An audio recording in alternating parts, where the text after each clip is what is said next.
कि चलता डहरिया पिरा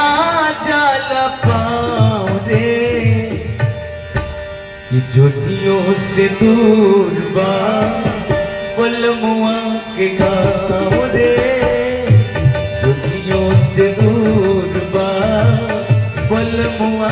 के गाँव। चलता डहरिया, इस भजन में भाव है बलमुआ, हमने कहा जो बलमुआ बड़े हो ना, बलमुआ वो जो उनके हमने के जीवन की करतार हो। चलता डहरिया पिरा जाला पाँव रे, चलता डहरिया पिरा जाला पाँव रे, ज्योतियों से दूर बा बलमुआ के गाँव रे,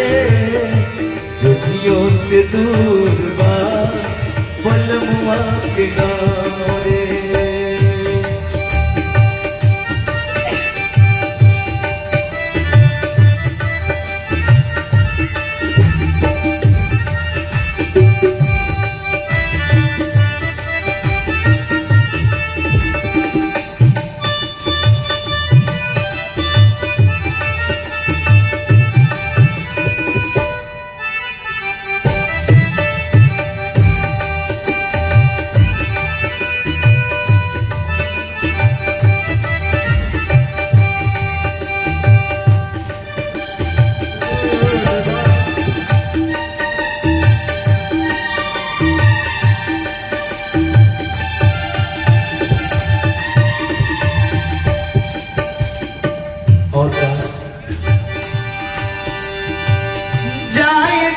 अकेल बा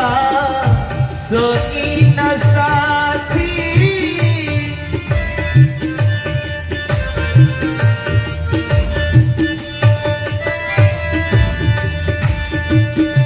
नहीं थे सवारी रे गाड़ी घोड़ा हाथी,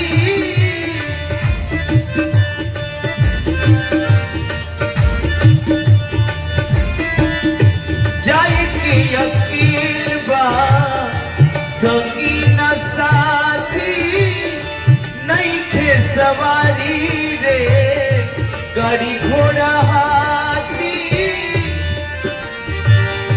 बीच दरिया बा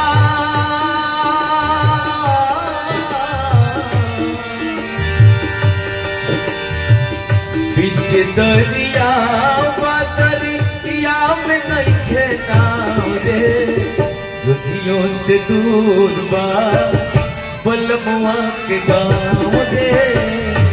ज्योतियों से दूर बा बलमुआ के गाँव रे।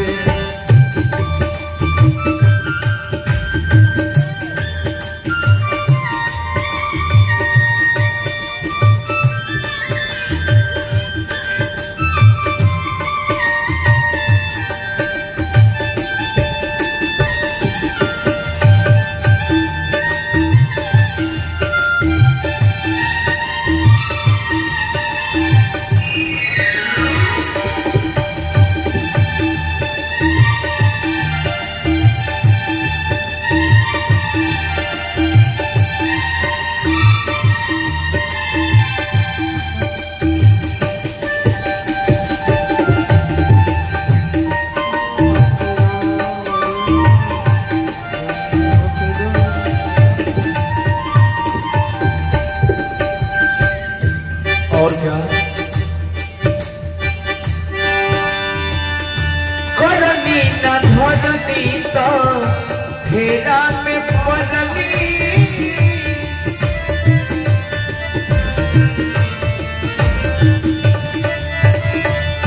बड़ा रे कठिन बाबा कई गए करनी,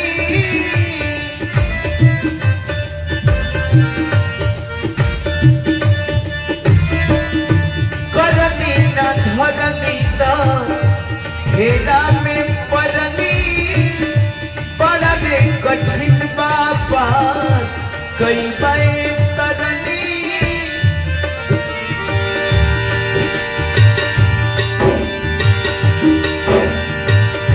भंवरे नया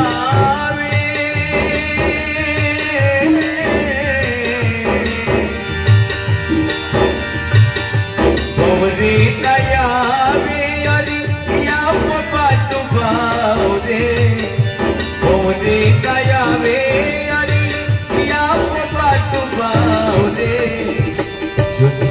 से दूर बा